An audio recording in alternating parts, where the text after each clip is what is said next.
Today's recap is dead silence. We're introduced to Jamie and Lisa, who receive an anonymous package at their front door addressed to Jamie. Unsure of where it came from, they decide the only way to find out is to open it. Inside, they discover a ventriloquist doll. While Lisa is amused, Jamie seems unsettled. The doll reminds Lisa of a childhood tale about an old woman with a collection of dolls. She recites a poem from that time. Beware the stare of Mary Shaw. She had no children, only dolls. However, Lisa can't recall how the poem ends. Later that night, Jamie leaves to collect food. Back at home, Lisa, after placing a kettle on the stove, notices everything goes dead silent. She then starts to hear faint laughter coming from the room she had left the doll in, with a plan to scare Jamie with it. She creeps toward the room slowly, pulling back the sheet she had used to cover the doll, only to be suddenly wrapped up in the same sheet and thrown across the room before being pulled back in. Jamie returns home to the sound of a whistling kettle. From the bedroom, Lisa calls out with a somber, "I'm in here." As Jamie makes his way to her with a rose in his mouth, thinking they're about to get freaky, he notices blood on the floor, a lot of it, and it's everywhere, hearing Lisa laughing in the distance. He continues his way into the bedroom and pulls off the sheet covering something, where he discovers a disfigured Lisa. Jamie, now the prime suspect in his wife's murder, is interrogated by Detective Lipton. Jamie tells the detective about a legend from his hometown, explaining that ventriloquist dummies are believed to be a bad omen that bring death. Lipton remains suspicious of Jamie, finding it odd that he claimed Lisa was still talking despite not having a tongue, and by Jamie's own admission, believed her to be dead already. Jamie returns home and discovers a clue in the box that leads him to his hometown of Ravens Fair, a place that has seen better days.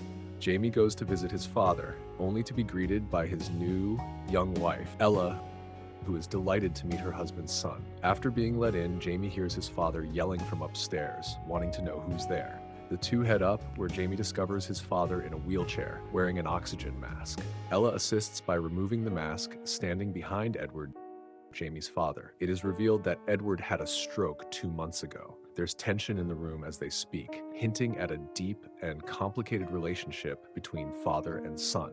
Jamie eventually asks his father if he remembers the poem his mother used to read to him before bed. He doesn't. Jamie begins to recite what he does know. Beware the stare of Mary Shaw. She had no children, only dolls, and if you see her in your dreams. Ella then finishes, be sure you never ever scream.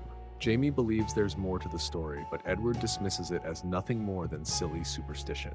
Jamie leaves, despite Ella's pleas for him to stay, and insisting his father is a different man now. Jamie finds himself in a hotel for the night and is awakened by voices with the doll appearing before him, seemingly defying logic. He notices an old woman in the corner of his room, but everything appears normal once he turns on the lights. Meanwhile, at the mortician's office, Henry, the mortician, is preparing to photograph Lisa's remains, only to step back in horror and disbelief, muttering under his breath, "No, it can't be." Distracted by shuffling noises, he calls out for his wife and investigates the source of the sound. We then see his wife, Marion, hiding in a crawlspace, mumbling to herself. Henry sends her to bed and returns to photograph the body. The next day, at Lisa's funeral, Jamie sees Marion wander off and begins to follow her. She asks him if he saw her kill his wife and tries to warn him about the curse of the stare of Mary Shaw. Henry arrives to collect her, telling Jamie that she doesn't know what she's saying. As Henry takes her away, Marion insists that Jamie must bury the doll. Jamie then discovers Mary Shaw's grave. Upon returning to the hotel, Jamie checks the doll and finds the name Billy on the back of its neck. He then immediately gets in a car with the doll and brings it to the cemetery. After searching among the headstones of all the other dolls buried with Mary, which is kind of cringe, he finds the one that belongs to Billy and starts digging. He pulls out the casket only to find it empty. As things begin to get dead silent, Jamie drops the doll into the casket, and as he does so, Billy looks right at him. Jamie seems unbothered by this and continues to bury the doll. Jamie, now in his car, begins to get a little spooked as he catches glimpses of something running around his car. He then sees the doll looking straight at him through the window before it ducks down and disappears. Jamie decides to do something extremely silly and gets out to look. Finding nothing, he gets back in his car and leaves. Jamie, back at his hotel and washing his face, comes out of the bathroom to find both the doll and Detective Lipton in his room. The detective tells Jamie he was instructed not to leave the city and expresses confusion over his attempt to bury the doll. Lipton continues to pester Jamie, speaking through the doll to ask why he tried to bury it, noting that it is technically evidence for a crime of which Jamie is the prime suspect. Lipton is a terrible ventriloquist, by the way. His mouth was clearly moving the whole time. Jamie repeats his earlier suspicions about being sent the doll and the local legends surrounding such an item. He explains the story of Mary Shaw and the fact that she was buried with her doll collection, which is still kind of cringe. Jamie then recites the poem for the officer. Upset by a comment about his wife, Jamie becomes agitated and grabs the detective. The situation calms, and Lipton seems somewhat receptive to a theory Jamie proposes. Before leaving, Lipton picks up the doll and says, "Good night, neighbor," revealing that he has booked the room next door. The next morning, Lipton is shaving and talking to the doll, asking for its secret to maintaining smooth skin before heading off. With him gone, Jamie seizes the opportunity to grab the doll and takes it to the funeral home to confront Marion about what she said. He wants to know what she knows about Mary Shaw. Before she can reveal anything, Henry interrupts, sending her away and informing Jamie that he isn't supposed to have that doll and that it's hers. Jamie, seeking clarity on who her is, asks, "Mary Shaw?" This prompts Henry to tell him that they don't say that name around here, which leads Jamie to become confrontational, believing that they may hold answers about who killed his wife. So the two sit down and Henry tells the story of Mary Shaw, the ventriloquist who lost her voice. We see a young Henry watching one of Mary's shows at the Guignol Theater during the glory days of Raven's Fair. As the show starts, it turns out the doll is hiding among the crowd. Mary asks a young Henry to check under his chair, and to his amazement, he finds the doll. He then brings it up to her. The show continues until a young boy in the crowd shouts out that he can see her lips moving. Wishing to know who said that, Mary finds out it was Michael, and he only doubles down, insisting he can see her lips moving. As Mary tries to continue with the show, it seems that the doll, Billy, has a mind of its own and begins to get irate at the child, shouting that he is just as real as he is, with the crowd applauding the performance.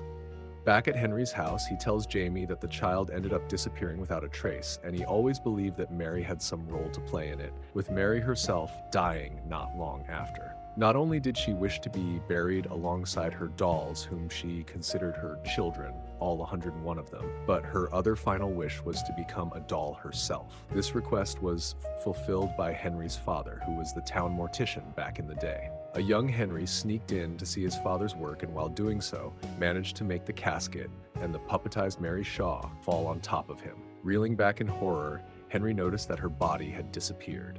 When he saw her again, she was standing up straight and staring right at him, with Henry covering his mouth and trying his hardest not to scream. Before anything more could happen, his father entered the room, saw the woman's still lifeless remains on the floor next to the fallen casket, and attended to and reassured his fearful child. Henry goes on to tell Jamie that ever since Mary was buried, the town of Raven's Fair has been plagued by death. He shows Jamie photographs of people who met fates similar to that of his wife's, with their tongues gone. Jamie then leaves for the Guignol Theater, while Detective Lipton begins to dig up Mary's dolls. After using a boat to access the rundown theater, Jamie discovers a trunk containing a journal with design sketches related to human dolls and something referred to as the perfect doll. He also learns that the young heckler, Michael, is somehow related to him. His snooping is interrupted when he notices everything has gone dead silent. Looking up at a mirror, he sees an old lady sitting in the chair behind him. However, when he turns around, the apparition has disappeared. Jamie takes this as his cue to leave. Good call. Meanwhile, Henry hears Marion talking to someone, and, upon checking on her, sees that she's been talking to Billy. Infuriated, he grabs the creepy doll and exclaims, "I'm putting you back where you belong," all while Marion insists the doll spoke to her. He sets the doll down and begins to hear noises from the crawlspace. Assuming it's Marion, he starts apologizing for yelling at her and heads into the crawlspace to look for her, while Billy watches. Creepy. As Henry moves deeper into the crawlspace, he sees a figure moving in the darkness. Not responding to his calls, he moves closer to inspect the figure, only to discover it's just a mannequin. The door to the crawlspace shuts, locking him in. Sensing something is wrong, he begins to panic before hearing a cartoonishly creepy voice say, "Hello, Henry." The old mortician turns around to see a hand wrap around a pillar, which pulls away when he shines his torch on it. As he turns away, he spots Mary Shaw's ugly puppet mug and begins to shit bricks before letting out a scream that allows Mary to steal his voice, taking his life in the same manner as the others. We then see Jamie returning to his father's place, where Ella is seen behind the old man feeding him soup. Jamie makes it clear he didn't come there to eat. He came to talk and demands to know what Michael has to do with Mary Shaw. Edward explains that his great-uncle Michael vanished without a trace, and Mary Shaw was the only suspect. Seeking justice, a group led by Jamie's relatives confronted her, making her scream in order to remove her tongue before killing her. However, she didn't stay dead, and one by one, each man involved met the same grisly fate, having their tongues removed. Not just the men, but the women and children too, and their children's children. Edward explains that this curse on their family is why he had Jamie sent away as a child. Jamie vows to stop this thing and, as he's leaving, bumps into Detective Lipton, who begins to question him about a missing person, playfully describing how they sometimes have a hand up their ass and listing Billy the puppet's features. Lipton then gets semi-serious and informs Jamie that someone has dug up all of the other dolls, every single one, and that no one in town has even heard of Mary Shaw. Jamie insists they're lying out of fear. Ella interrupts to tell Jamie he has a phone call. Somehow, Henry has returned. Henry tells Jamie to meet him at the theater, explaining that he has found something that will prove his innocence, but the call drops. Jamie shares this with the detective, who tells him the game is over and pulls out cuffs to arrest him. Naturally, Jamie takes this as a cue to make a cheeky getaway, running to his car and driving off, with Lipton not far behind. At the theater, Jamie manages to stall the detective since he needs to find a boat in order to cross the river. Henry's voice continues to guide Jamie throughout the theater, luring him to the same room where he found the journal during his previous visit. Unable to see Henry in the room, Jamie calls out for him, only to hear "guess again" from behind him. He spins around to find Detective Lipton pointing a shotgun at him. Jamie insists that Henry is there, but Lipton points out that their boats were the only ones present and that Henry isn't there. The imposter posing as Henry then chimes in with, "Yes, he is," much to the officer's surprise.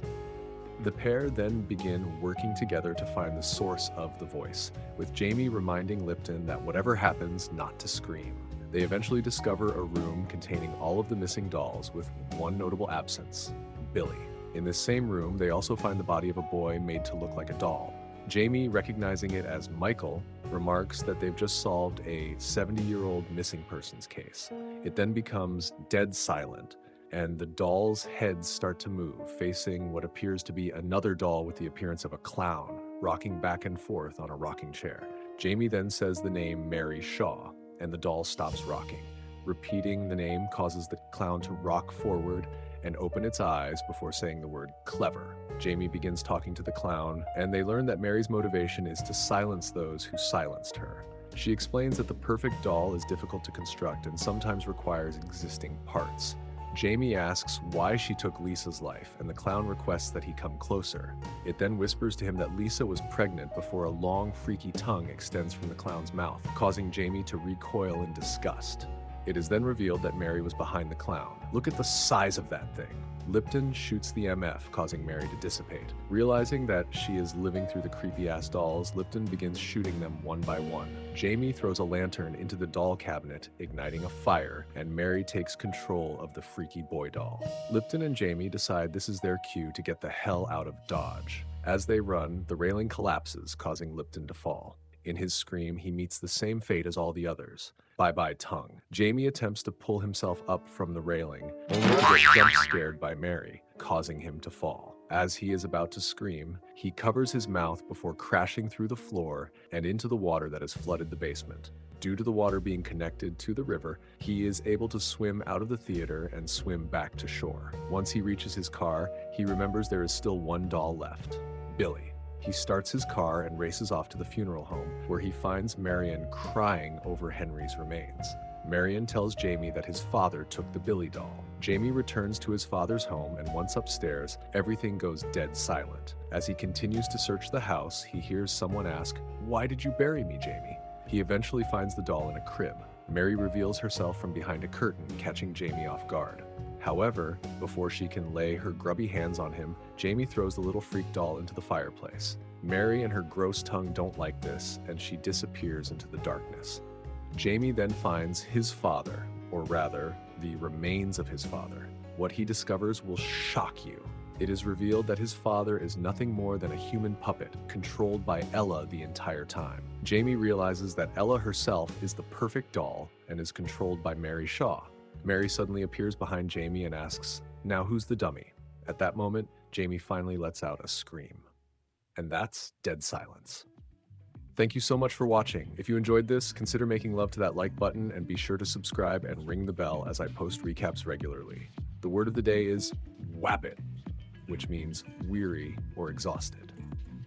Thanks again for watching, and until next time, bye-bye.